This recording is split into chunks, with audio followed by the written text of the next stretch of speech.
All right, for the plaintiff, Ms. Weston, we have witness, we have court. For the defense, Ms. Ryan, the CSR from March 2013. Plaintiff, Ms. Weston, is in examination as we begin. 150 words per minute. Here we go. Ready? Begin. All right, on the 27th of November of 2012 at about 2:10, were you in the general area of 1600 South Evergreen Street in Santa Ana in the county of Orange? Yes, I was. Do you see someone in court here that you saw in that general area that day? Yes. Could you identify that person for us, please? Yes, the man seated at the far left end of the council table wearing the Orange County Jail jumpsuit. Your Honor, could the record show the witness has identified the defendant? It will so reflect. Thank you, Your Honor. And where was it that you first saw Mr. Edwards, the man you just identified?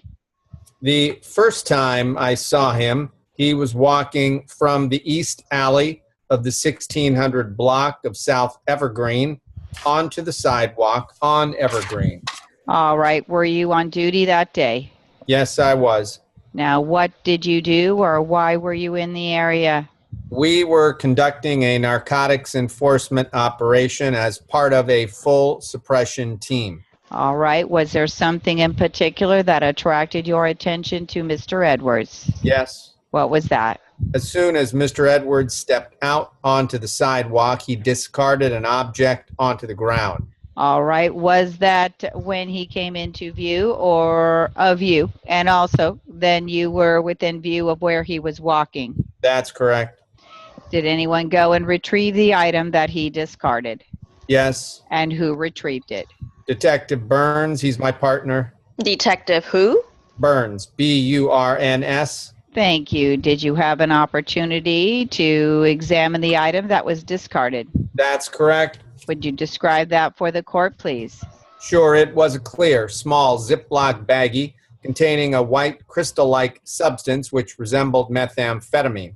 Did you have an opportunity to, or did you subsequently weigh that substance? Yes. All right. And what was the true weight of that substance? It was 0.8 grams. All right. Did you form an opinion with regards to whether or not that appeared to be methamphetamine or not? Yes. What was your opinion? My opinion was that it was meth. Objection, lack of foundation. Sustained.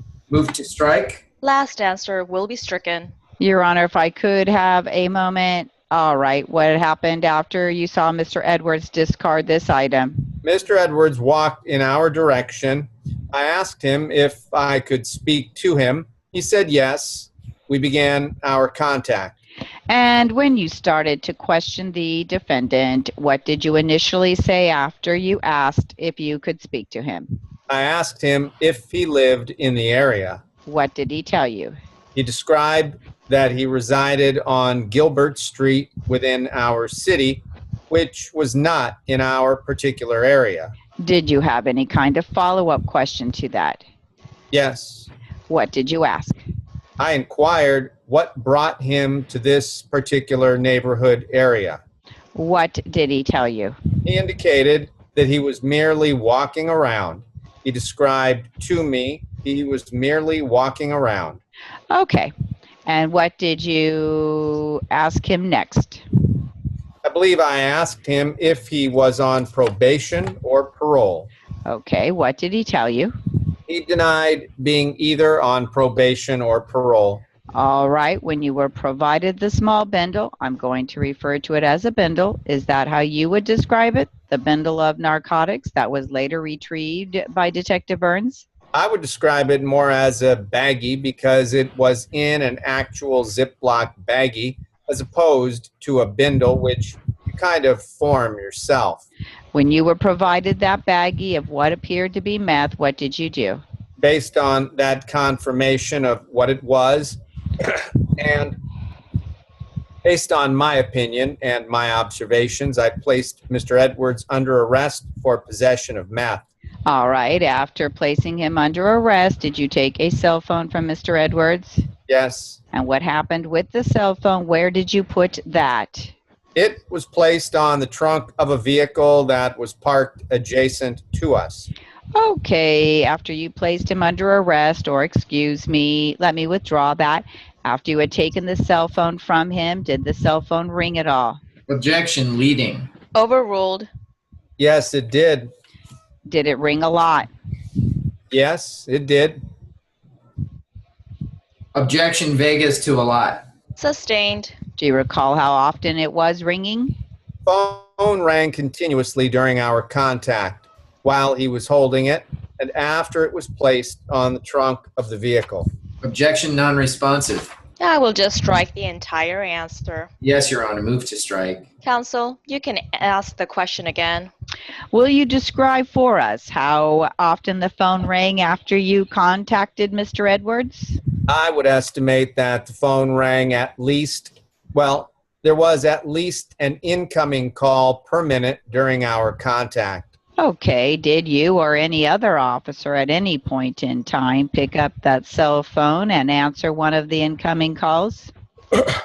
Correct, we both did. I answered the phone on one occasion as well as the assisting officer. Objection, it should be just yes or no for the answer. Everything after yes will be struck. The objection is sustained. So how many times did you answer Mr. Edwards' phone? I answered his phone at least twice. Now, who was the first person that you remember talking to? Based on the investigation, we determined that the first incoming call that I answered was from a Trevor Butler. All right. When you say Trevor Butler, was this a name that was provided to you after you answered the phone?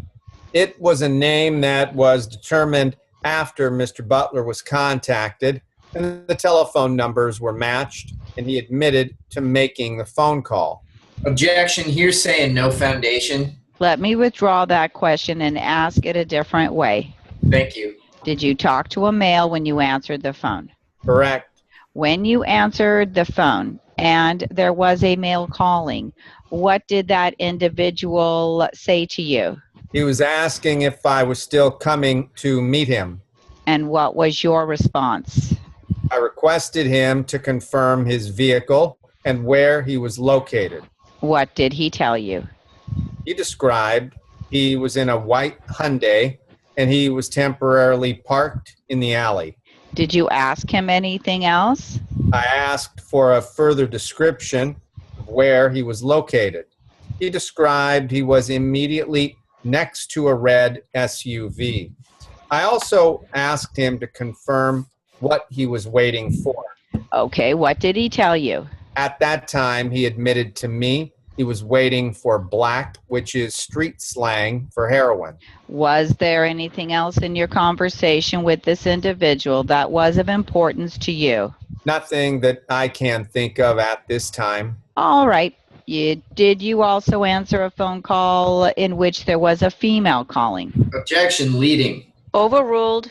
Yes, I did. All right. And what happened when you answered that call? She also asked if I was still coming to meet her. What did you say? During that conversation, I also tried to confirm what, in fact, we were meeting for, as far as what we had previously agreed on. And what was her response? She described that she was waiting for me to deliver heroin to her. Did you identify yourself as being Mr. Edwards, or how did you identify yourself to this female? I identified myself as a friend of his. All right. So in your discussion with her, did you talk about anything other than heroin? Yes. What else did you talk about? We talked about meth as well. What was the discussion you had at that time? After I said I was a friend of the defendants, she disclosed to me that she had previously purchased meth from Mr. Edwards and that she was unaware that he also sold heroin, which she preferred. Did she tell you she wanted to now purchase heroin from the defendant? She agreed to also purchase heroin from the defendant. which he was ready to deliver to her, and she would have to pay him for that on Friday because she had already spent her money on the meth. How did the conversation with this female end? After she described where she was waiting and what she was waiting for, I had the impression that she would be open to talk to me. I then identified myself as a police officer, and she quickly hung up the phone. So that terminated the phone call. Yes, All right, now during the phone conversation with the man, you asked where the man was and what type of car he was driving. Is that right? correct. All right. Did another officer then go to that location? Yes, Have you talked to that officer about what took place at that location? yes. Who was that officer? Dan Rodriguez. All right. Did he tell you whether or not he made contact with someone at that location? Yes, Did Officer Rodriguez tell you whether or not he was able to retrieve a cell phone from the individual he contacted at this location?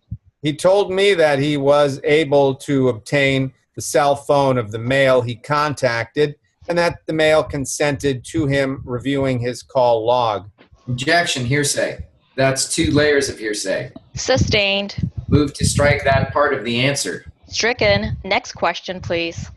Did Officer Rodriguez tell you whether he ever inspected that phone? Yes, Did he tell you whether or not he was able to observe the call log for that number? yes. What was the conclusion in regards to the numbers that he observed on the phone? We were able to verify the calls between the various phones by checking the numbers and the call logs. Did Detective Rodriguez indicate he found anything else in the alley when he contacted the people there? Yes, a meth pipe was in the white car. Objection, speculation, and foundation on if it was a pipe for smoking meth. You can lay some foundation. How long have you worked with Detective Rodriguez? Well, I have worked with him as a partner for at least a year and as a member of the same team for almost 3 years. We have worked together under different circumstances for about 7 years. All right. Have the two of you both worked in narcotic cases? Yes, we have. Have you both undergone training in the recognition of all types of narcotics and things used to ingest narcotics? I object. It is vague. It is also speculation. Sustained. That's fine. Next question, please. Can you tell me whether or not you two together have ever arrested people for possession of drugs and also found some items like pipes used to smoke the drugs? Yes, we have. Have you both interviewed the people that you have arrested for those crimes? Yes, And have you interviewed them together, the two of you? yes, And does your partner have the experience to recognize a meth pipe when he sees one at a crime scene? I object. Lacks foundation. Sustained. Back to the phone calls that you answered. Now, would you describe for us what Mr. Edwards did when you or other officers attempted to answer incoming calls on his cell phone? yes. Mr. Edwards reacted by raising his voice and yelling out, both in English and Spanish, that they were talking to the cops. He was telling the incoming caller that they were speaking to a cop. I object. Speculation as to whether he was actually alerting these people. Overruled. Subsequent to the defendant's arrest, was he interviewed at the police station? Yes, he was. Was he first advised of his Miranda rights? Yes, Did you advise him of his rights? yes, I did. How did you advise him of his Miranda rights? I read them verbatim straight from the form that we are required to use. All right, and did Mr. Edwards indicate to you that he understood each of his rights? Yes, And did you subsequently then question him with regards to what had taken place that day? yes, All right, did you ask him about the baggie of what appeared to be meth that was placed into evidence? yes. What did he tell you? He denied ever possessing the drug. Did you say anything about that to him? Yes. What did you say? I offered him the opportunity to submit to a DNA test so we could compare that to the sample taken from the actual evidence found at the scene. And what did the defendant do when you gave him that offer? He refused. Objection. This is not relevant to our proceedings here today.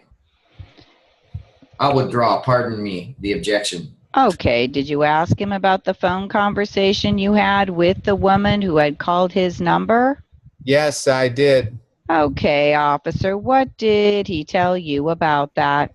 He admitted he was previously with a female at the park and that he had ingested narcotics with her while they were together.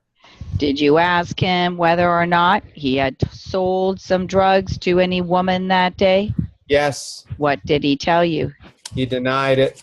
Nothing further at this time.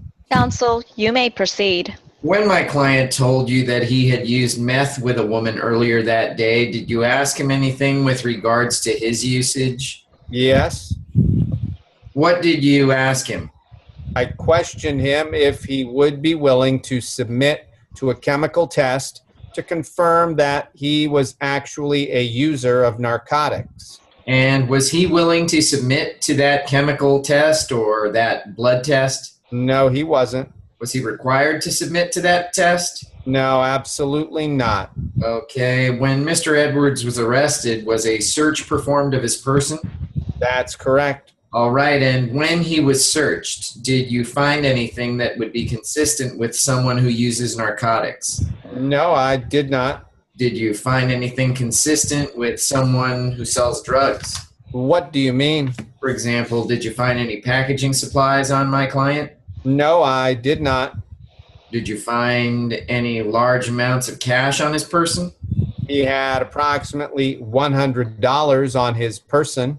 Is that a large amount of cash consistent with drug sales? I believe it is, yes. What else did you find on my client that led to his arrest? There were many factors that caused the defendant to be arrested that day.